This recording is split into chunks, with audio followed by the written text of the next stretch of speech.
Sound like he's doing something there. No, everything's looking quite good. Nothing I wouldn't expect for about 150,000 mile vehicle. Yeah.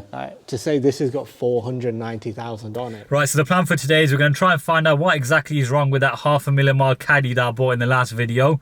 It's all a bit baffling because it's so clean, but unfortunately it doesn't quite run, it just cranks over. Now I'll be the first to admit I'm not a 2 litre TDI expert, so my troubleshooting is only going to go so far. If it was a GTI I could probably give it a go, but yeah, it's not exactly ideal here with all this ice that's forming. So I decided to get the car transported up to DDG Developments in Manchester. Now these guys are pretty handy with engine conversions. You may have seen some of their stuff online, but I'm not going to say anything more than that. We're going to focus on pure TDI content today.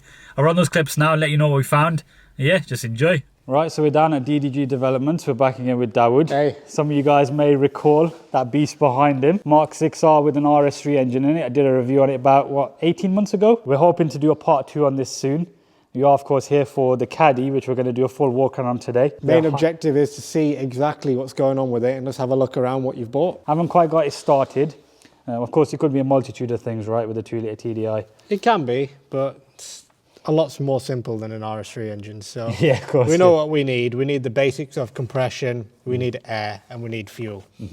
And we need to find out if we're getting any of those. So I'm going to get some tools ready, get some torches ready, and let's have a look. Looks like it's been sat for a while. You get some spider webs, a lot of rust. I think it's been non-running since the top half of the year, really. So there's been at least 6 months of inactivity. Doesn't look like there's anything too evident to say things have been messed with. Maybe that AC pipe there has been moved around, like the front end's been off a couple of times. Yeah. Because of a couple of bolts that aren't 100% right, but everything looks pretty good. Obviously someone shoved a screw in there. Cable tie holding that down. Build-up of dirt and soot around the intake of the turbo. Right. Yeah, you can see a bit there. It's a bit tricky to see on camera. Is that it there? Yeah. I mean, generally, is this anything out of the ordinary from what you'd see on a sort of semi-used van, let alone 500,000 miles? Not really. It's just like, it's been sat for a while, and this is what happens to vehicles when they're sat for a while. When they're being used, they're more cleaner in that state. Water evaporates off, it stops staying stagnant and rusting items up. I'm going to get a cloth and we're going to have a look at this oil a bit deeper. It's just pure sludge I'm pulling off it. Definitely a good flush out. You can see the residue, how sludgy it is. I couldn't actually find any history of it having cam belts either in that book. It seems to be constant oil changes around 15,000 mile intervals. Last one being in Jan 2022, which is this year. Let's have a look at the cam belt, see what we can find. Belt doesn't look in bad condition, but until we get the water pipes out the way and the fuel pump on this side, we won't be able to get the cover off. You have tried to get the fuel filter up, but we'll have a look at that afterwards.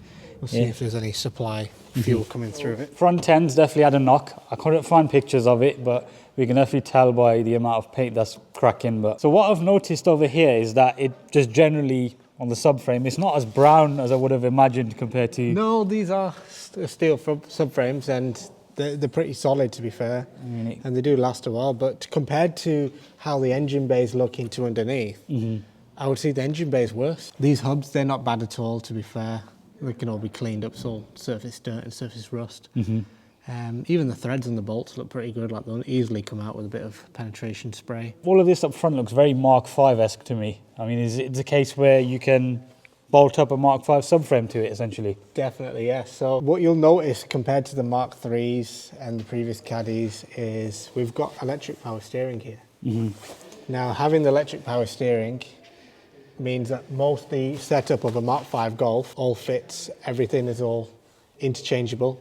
So we can use a subframe, we can use the wheel hubs, we can use the wishbones. There are some modifications that have to be done to make everything be snug in some ways, but generally everything will be a direct fit, especially in a Mark 4 Caddy. Any leaks we could spot at all? Nothing? No, everything's looking quite good. Nothing I wouldn't expect for about 150,000 mile vehicle. Yeah. To say this has got 490,000 on it is like, it's clean. It's so clean, mate. Like, even still got the foam pieces here. Maybe they did all the mileage on a dyno. Maybe. Well, that's got to be a boring life sat on the dyno all day long. There's no leaks. Brake pipes look mint. Exhaust system looks good. Obviously that clamps in better days in places. So this is our leaf style suspension you have on the back of a Caddy as opposed to something like a Golf. So the fuel filler neck looking solid, looking good. Usually do rust around the inside of them. So I don't see any issues whatsoever with that. Chassis rails at the back are looking clean. Even that spare wheel, still got air in it. Yeah, I was surprised to see a spare wheel on there, but we've got a Even full the bolts look removable. Standard solid beam. rear arm. The bolts are looking good. This leaf spring looks fine. No cracking. The bushes over here are looking quite good. Okay, so we'll inspect everything a bit deeper with some pry bars and try and see if there's any movement. So the main gist of it really, Dawood, is that there's not actually much wrong with it on the underneath of the van. From visually looking at it, there is nothing I can really spot that I would say is major. Someone's put a tie clip on that, maybe that's what's tying up a bit better, but there's nothing that I can point and say, wow, look at this underneath. The only damage we can really see is this quarter panel. There you can see a bit there. So it seems like that damage that happened on the front end, either they had a separate knock on this side. Quality of the paint is obviously not great, because you can see. Right, it's missing lacquer down here. Yeah. All right, so we've got the charging sort of station all hooked up.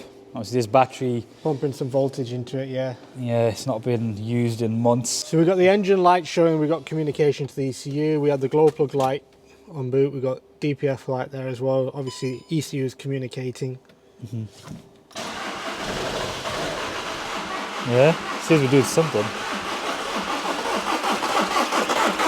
Have you ever had it trying to actually... Occasionally coughs, yeah, but not all the time. I mean, it's more enthusiastic than before. Yeah, well, it seems it, but because it's got cough, which means we're getting fuel pressure. I thought we'd have a completely dead scenario where it's not getting anything. Let's have a look. Yeah. We're just cracking off the injector pipes, trying to see if we get any fuel spraying out of it. Yep. I just want to make sure we're getting fuel up to the rail so we know that pump's doing something. We know the fuel filter is actually filtering something. And we know the high pressure pump's moving something. Whether it's moving the right quantities, I don't know. Okay, what I'm going to do now is I want to get to the intake and I want to unplug the MAF meter and try and get some spray down it. Trying to see if we can get it to cough and filter it more. Or if it'll run in this sense that would indicate if the engine is okay or not. So we're going to be using just normal brake cleaner? Yeah. Okay. I'm going to ask assistant to come and start it for us as well. Okay. We stand here. Crank it.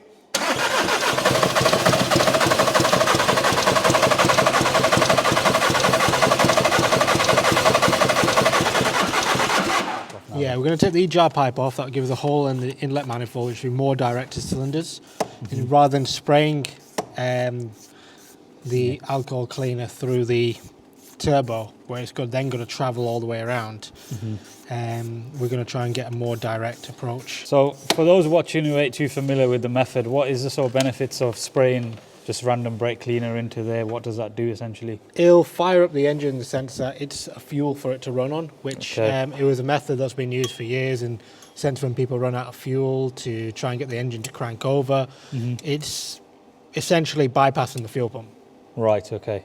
And as we know with a diesel vehicle, we need fuel and air, but it doesn't use a throttle body to regulate its engine speed, it uses fuel. So the more fuel it's got, obviously, the bigger injection quantity, you could say that. They run on very, very high pressure systems.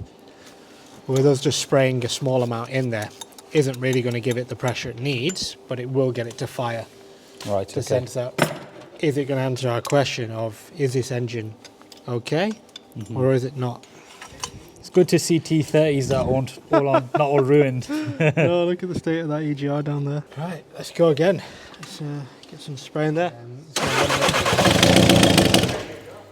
Sound like it's doing something there. It started. Yeah. Go on again. It basically started. Well, we are blowing. If you look at the manifold, we're blowing out.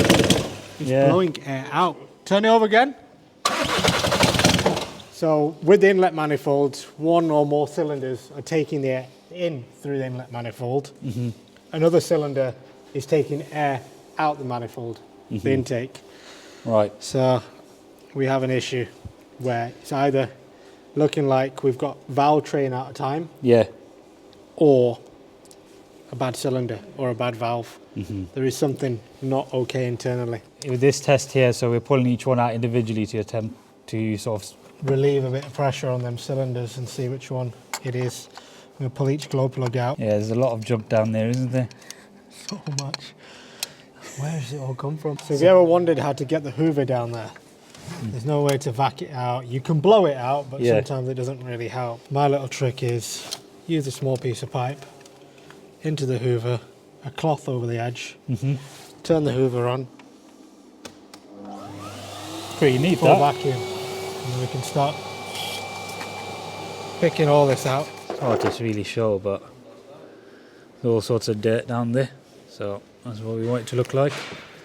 Same again with that. So what are we saying then, David, about that? And we can try and let it soak and revisit it, but at this moment in time it's just stock solid. Yeah, I mean we've got to do that for all four as well to test it, haven't we? You know, one thing we actually haven't checked. What's that? Is are we having a build-up of back pressure? There we are. Perfect. Wow, look at that. Build-up of... Look at that, it's fully block solid. It's just full of ash and soot. It's not full of like burnt diesel or solid items. So that lack of flow could have contributed to the failure of this engine, 100% guaranteed. Try and crank again. So we should be able to see something going on there. Some sort of flow going on. That's the difference, isn't it? Started for a lot longer. Yeah, they actually started.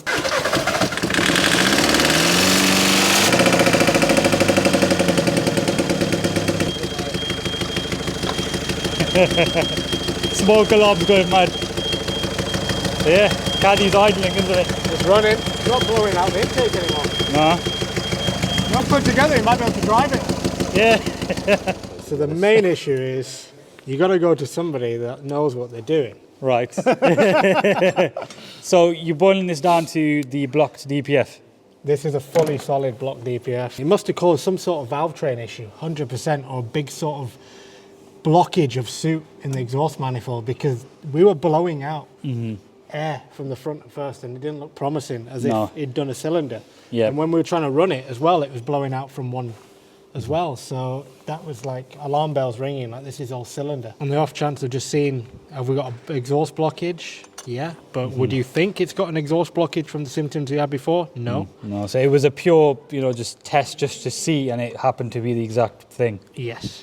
As soon as we took the lambda sensor out, we could see Yeah, it's just completely... how cooked up it was. It's going to sound rough as hell with this EGR pipe off. Yeah. But obviously I can't give you 100% diagnosis. It could just be low down on power, but from the way it was idling and stuff, seemed okay. Will it start on its own? Woo!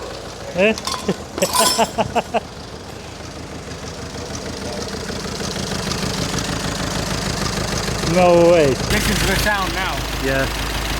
You can't hear the turbine spinning. Rev it! Yeah. Like a 78 diesel. Yeah. Yeah, the turbo's now, Look at that. It's moving on its own power. We're actually in here. We're with Josh here as well. He's going to give me a hand. Alright. First drive in the 490,000 mile Caddy. Brakes seem alright. Evos and Golf R's everywhere.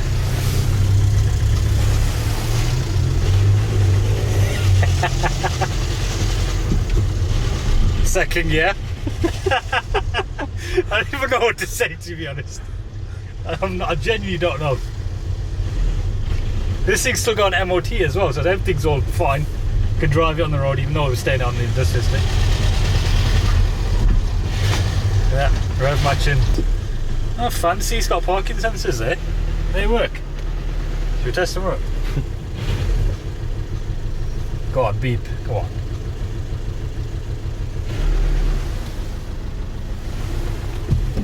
Okay, maybe not, maybe not. We won't reverse into this guy's wall, he's not going to be very happy. Can you imagine a 500,000 mile Caddy just reversed into your wall? To the automatic spin. Look at that power. It's running, it's not great, but it's 100% better than it was before. Look at that beauty.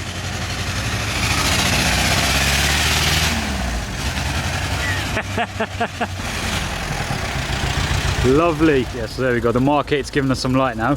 So I'll show you some of the other stuff that they got here. So this is an Evo 3, this belongs to Dowd as well. He just picked this up as well. This is a Escort Mexico.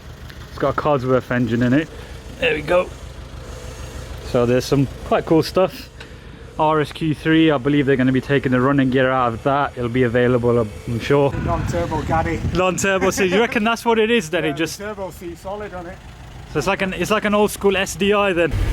The engine is actually sorting itself out. So that valve issue we had where it was spitting all its compression back through the intake must have been a stuck valve. Right. Or the exhaust valve must have been stuck shut. Something must have gone on. So this is behaving like an NA diesel right now. Yeah, it literally is an NA right now. Interesting. So Interesting. does it idle smooth? Does it judder? No, it seems to idle okay. It's just running on all four then. So we ain't got no GR Yaris situation here then. It's running. It's slow as hell, but it's running. And it stinks in here. We have got some exciting plans soon that we will share eventually. But we thought we'd do a bit of fun content trying to get this thing running initially, which we clearly have done. So I need to decide what we're going to do in terms of... it's a tricky one because now it's just like, it's almost like we need to drive it now, but we'll see. We'll see. Check that out, sat nav as well. Highline and all of that. Traffic. Selling us traffic as well. Windows are working, heaters are getting nice and warm. Look at that. Yeah, look at that. What a machine. I genuinely thought the engine was done for when I saw it choking on itself. I was like, nah, definitely done a money shift in it. That's what I had in my head. Yeah. So obviously, in future, make sure you've got a good exhaust flow, good intake flow, and then try and go for the start. Because it weren't making sense in my head as well. Like, why is we only running for 2 or 3 seconds? Why? Like, crank sensor, nope, can't be that because we've got RPM on the dash. Can't be cam sensor because that's unplugged. Can't be EGR because there's no smoke coming out the head, so that's not stuck open. We've got fuel. You would think that any, competent mechanic they'll look after it, but it's weird, isn't it? It's such a weird van in the sense that it's so clean and nice, it drives well. Yeah. The CV joint's original, but it's got 490,000 miles on it. The clutch feels great on every shift, it feels perfect. The gearbox feels mint, the brakes feel good, and it's driving. Pull back in the workshop. Cool. So this Caddy's going to be staying here. As I said, we're going to reveal our plans soon. But it's been a pleasure, Dawood. Not a problem. Always happy to assist. You're based in Manchester in terms of where people can find you. Yeah, literally 5 minutes away from the motorway at Stretford. 5 minutes away from the city centre. Anything you need, shout me, call me. If you've got any interesting builds you want to do, involve me. Let's do it. Perfect. I'll put some links down below. Right, so we're now back at home. It's pretty cool that we got an actual resolution to the problem today. I didn't really have high hopes because I thought if someone's done that many mileage in a vehicle, they likely would have got it inspected properly and fixed any issues it did have. But it goes to show it wasn't the case and Dawood managed to get it running. If you did enjoy it, drop a like on it. Also subscribe for a lot more content to come. Make sure you do check out DDG Developments and also follow my Instagram page as well. I'll stop talking now. I'll see you in a few days' time.